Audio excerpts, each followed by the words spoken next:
All right, let's dive straight in. So you're a freelancer, right? Yeah. And you're trying to make waves on Instagram. You know, hmm the potential is huge, like billions of people scrolling every day. It's massive. And maybe you're thinking about ways to speed things up, give your profile a bit of a boost. You could check out sites like rapidboost.net. They offer ways to boost social media profiles. Right. That's one route. But what we really want to unpack today is how do you attract those ideal clients, the ones you really want to work with, and build a real presence? Yeah. Without being, well, annoying. Exactly, without those constant hire me Yeah. posts that, let's be honest, mostly get ignored. Or worse. Or get you unfollowed. Yeah. So we've dug into some really good advice on this, focusing on authentic, effective ways for freelancers to use Instagram. hmm Our mission today, basically, to give you the strategies to draw clients in naturally without feeling like you're that spammy person everyone avoids. And it's interesting right off the bat, this idea that we kind of need to flip our thinking. Clipper thinking how? Well, the first instinct might be just to, shout about what you do. I do this, hire me. Yeah, seems logical. But the sources we looked at really stress that this often just misses the mark. Because why are people on Instagram in the first place? Right, they're looking for inspiration, maybe connection, entertainment. Exactly. They're scrolling for enjoyment, not necessarily to be sold to directly. So a hard pitch feels like an interruption. Like that person at a party who just shoves a business card in your face before even saying hello. Precisely. That's a great analogy. It just doesn't land well. So the alternative is this idea of leading with value first. Yes.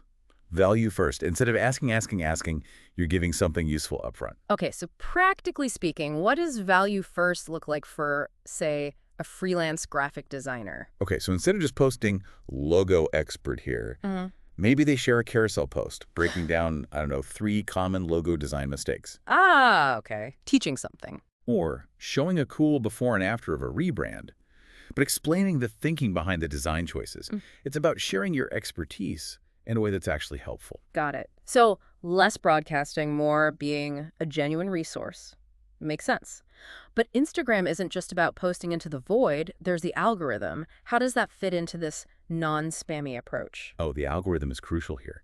It's designed fundamentally to keep people on the app longer. Right. Engagement. And it tends to favor content that feels authentic and actually gets that engagement, saves, shares, comments, meaningful interactions. So if your stuff is just sales pitches, people scroll past? The algorithm notices that lack of engagement.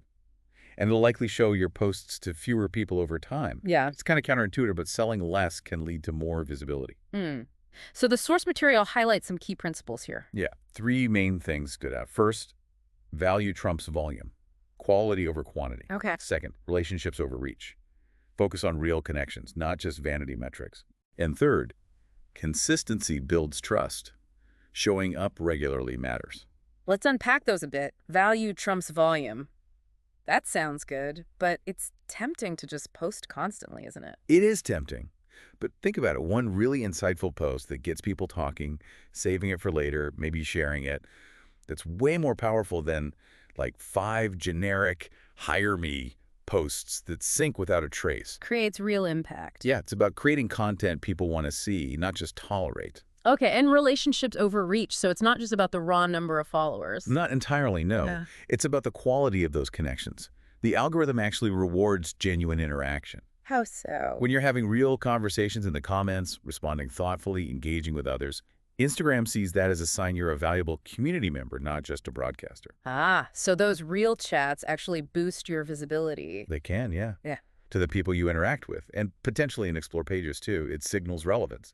Interesting. And the last one, consistency builds trust. That feels really important for freelancers. Reliability is huge. Absolutely huge.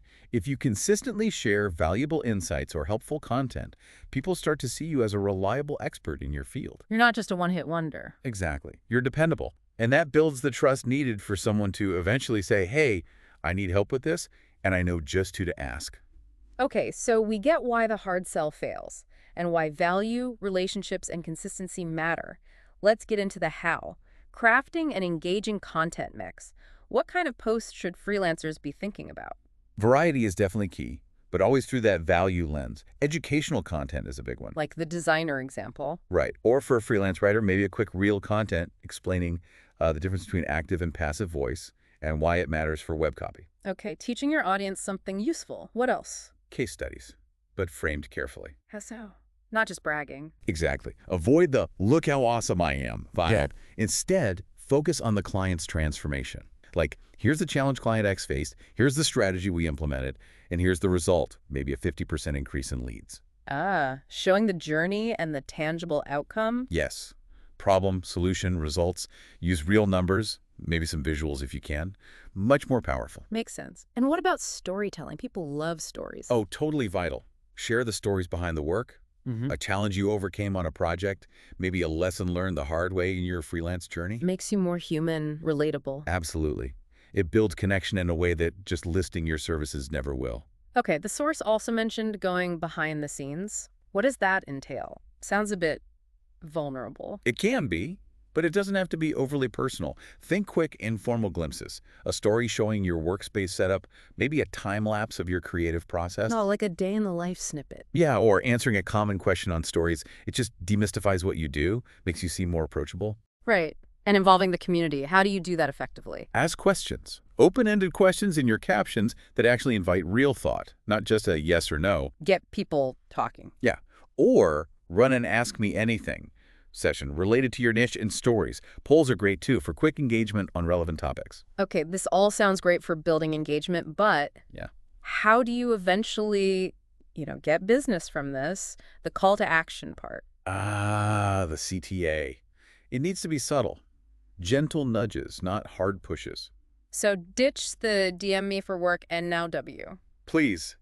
Yeah, instead try things like, found this tip helpful, save it for your next project, or curious how this approach could benefit your brand.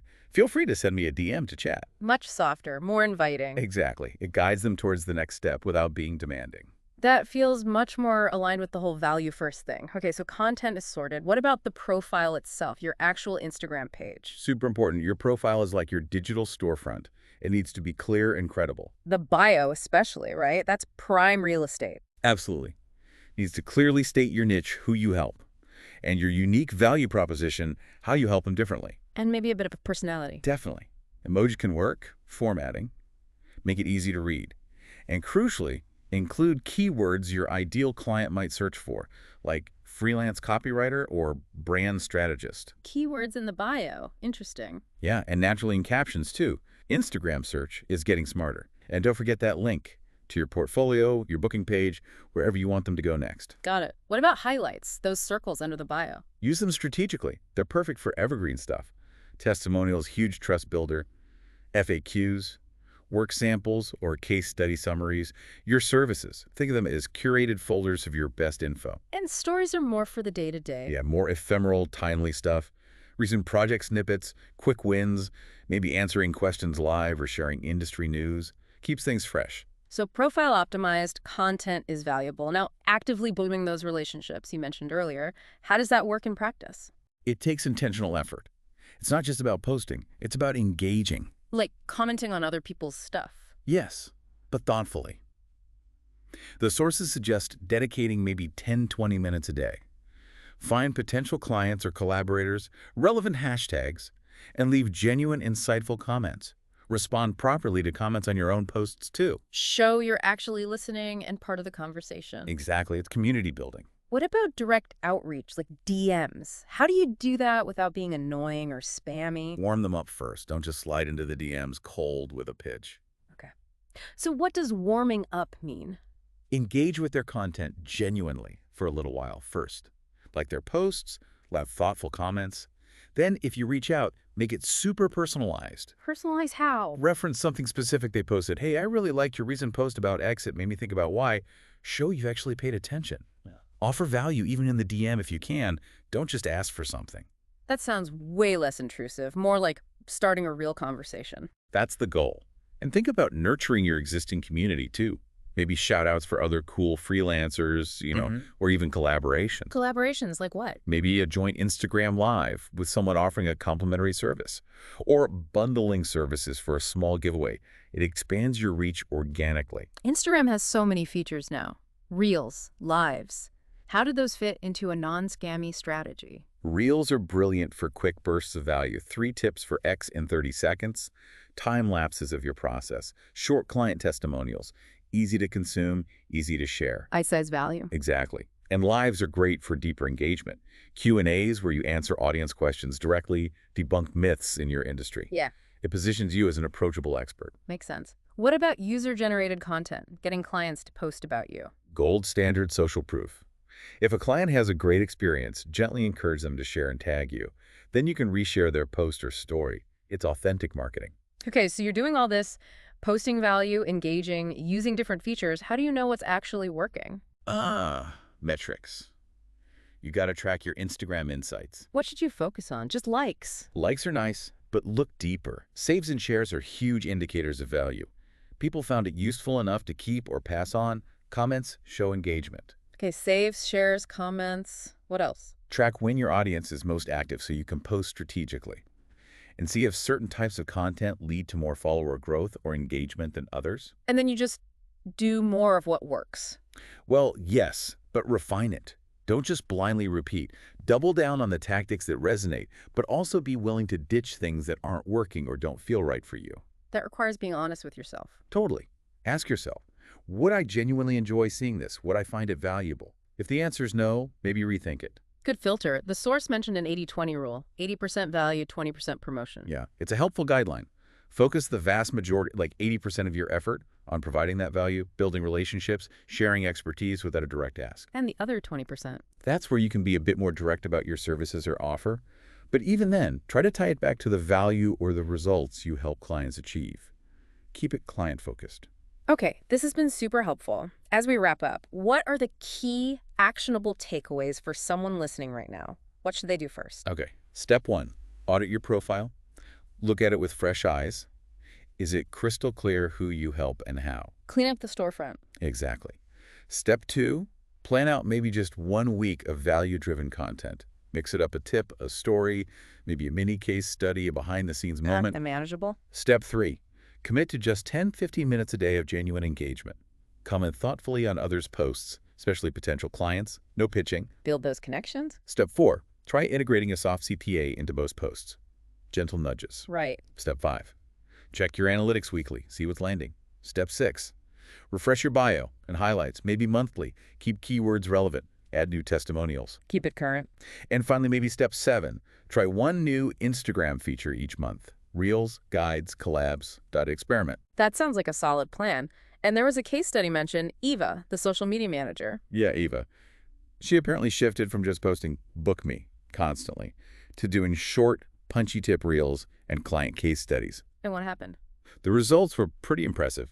Engagement tripled, inbound inquiries doubled, and she got steady follower growth, all from focusing on consistent value with those softer CTAs. Wow. So it really does work. It shows that authentic value, consistency, and relationship building are really the keys. It's not about shouting the loudest. Clients want to work with people they trust, people they feel connected to. Exactly. It's about building that know, like, and trust factor organically. So if you're listening, the takeaway really is start now, take that first step, audit your profile, plan that first value post. Don't overthink it, just start. Because your ideal clients, they're definitely scrolling Instagram. So the final thought for you to ponder is this. Will they connect with your story when they find you?